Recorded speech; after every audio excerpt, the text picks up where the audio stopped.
Good afternoon, everyone. Thank you for joining me. How are you? Have a good day, everyone, and God bless you. Alright, now we will come to today's news. Biden made a surprise visit to Ukraine this morning to spend time with the people and also with President Volodymyr Zelensky. This after the State Department promised the American people Biden was definitely not going to stop in Ukraine, on his way to Poland. I get it, you lied in order to protect the president. While there, the president offered Zelensky another $500 million of American taxpayer money for weapons and also cash in order to continue to fight Putin and the Russian Federation army. Some are saying this visit was a little over the top. There was tape showing Biden all the places that he should walk. Also, they had sirens blaring the entire time that Biden was there, even though Kyiv was not under attack. So it seemed to be a little bit of like theatrics, in order to maybe justify asking for another $500 million, but they got it. And now Biden is on his way to the country of Poland. Okay, now speaking of being under attack, Joe Biden is picking up a lot of heat and criticism from American citizens who say, really, you went to visit Ukraine and didn't even take time to visit East Palestine, Ohio, where the government blew up a derailed train full of toxic chemicals and put a mushroom cloud all the way that you could see it from space. Now, I'm not gonna lie. I thought the explosion came from the derailment crash. But according to experts on the ground that were brought in to consult on the handling of the accident and the toxic chemicals, the U.S. government under Pete Buttigieg, judge's blessing, blew up those train cars, this toxic chemicals flying into the air, a giant mushroom cloud. It looked like a nuclear bomb had exploded in the United States. And the poisoned expert, the toxicology expert, said he watched as fallout flew into people's backyards, into rivers, into streams, and into lakes. So now, the government is telling people do not drink the water, it is poisoned. This after telling them all as well go back home. Luckily, the American people put up a fight. And channels like mine have been bringing attention to the crisis. And now they're saying, whoa, wait a minute, do not drink this water. This place is poison. So this is very good news. And I'm grateful to be a part of that. I didn't even know that they had blown this up because they were arresting people for trying to cover the story, like they did not want people finding out that it was the government that blew up these train cars.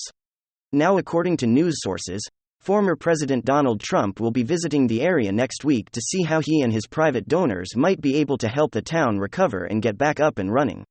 Now the stock markets are closed today, but the crypto markets are open. Former Obama financial economist Larry Summers says he can't figure out why the Biden administration keeps telling the American people there will be no recession when every indicator is now showing that there will be. So Summers says he is worried for when the music stops playing and the economy comes to a stop. He said recessions plus high interest rates are bad for consumers and for businesses, and that they aren't acting as if a recession is even a possibility. So basically, they're just turning a blind eye to all of this. And he's saying, listen, as a former White House economist, this is not looking good. Now Summers said it's like watching a future car wreck. You can see Jay Powell engaging the brakes, but he's still approaching the wreck with too much speed. Summers said he thinks the Fed will continue to raise interest rates, which will hurt people, the government itself, and especially small businesses. He says as small businesses have to start laying off people, this is when the real trouble begins. Right now, we've already heard about Walmart, Amazon, Target, other big companies laying off 1,000s, or even tens of 1,000s of people. But more than 50% of all jobs are held with small businesses. And so he's saying if those start to lose their people, America is in trouble. Secretary of State Antony Blinken has accused China of supplying destructive weapons to Russia in order to help fight Ukraine. However, China says America is lying to make China look bad. Now, I don't know whether this is true or not. This is just in the news. But this would be very bad on both sides. If China is in fact supplying destructive weapons or munitions to Russia, in order to take out Ukraine, that would be very bad, right? That would basically make them look as bad as Iran. On the other hand, if the United States is lying in order to stoke fear, or make China look bad, or provoke a war, that would also be very, very bad. Now, at the same time, the head of the Rage Against the War machine predicted that if Ukraine looks like they are losing, America will switch gears and instigate war or warlike activity against China in order to distract the world from losing the Ukraine war, and in order to continue to feed money to the military-industrial complex. But what do you think is going on? Do you think the United States wants to stoke a war with China? Do you think that they're setting up a plan B in case things don't work out? In the Russia-Ukraine war? Now, as we approach the one-year anniversary of the Russia-Ukraine war, there are many stories going on.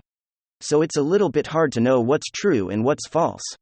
Many say that Putin is planning a massive assault on Ukraine to show his force of dominance against NATO.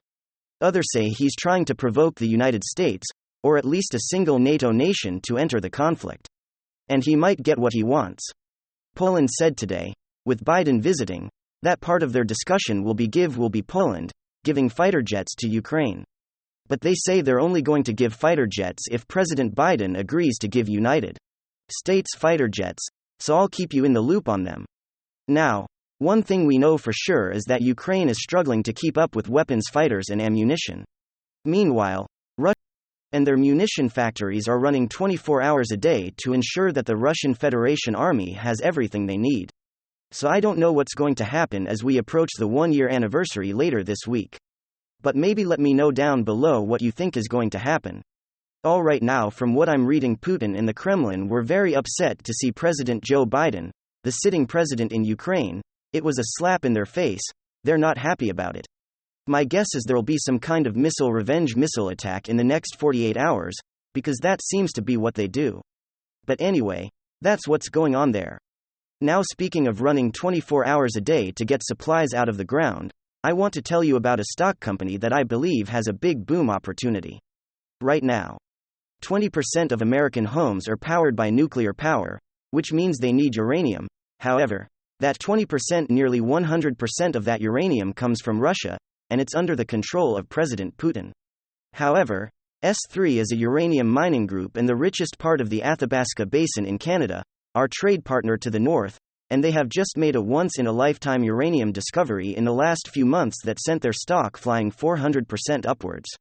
Now their US ticker symbol is FUUFF. And they can be found on most major trading platforms. F3 Uranium, now the stock has gone up. But I want to point out two really exciting things, and you're definitely going to want to research this group. The first thing is, since making this big discovery, big institutions have not jumped in yet. It's like they haven't gotten the bulletin that these guys just hit a massive payload with a high-grade uranium. Okay, folks, Marjorie Taylor Greene. According to Newsweek, two articles at Newsweek, Marjorie Taylor Greene vows to impeach Joe Biden for his foreign policy, sending tens of billions of dollars to a country in Europe. While it is being invaded and enduring a humanitarian tragedy under his watch. Now, we are 90 seconds to midnight. If you asked the average Democratic voter, they wouldn't mind funding the endless military quagmire forever. There is no time frame. The two parties, the never-Trump Republican Party and the Democratic Party, have no time frame for when they want to stop sending aid or when they want to, when they're okay with that conflict in Europe to end. There is no time frame, literally no time frame. They don't mind as long as their mortal adversary in the Kremlin loses. So if you said, well, how long are you willing to allow this invasion, foreign policy catastrophe in Europe to take place?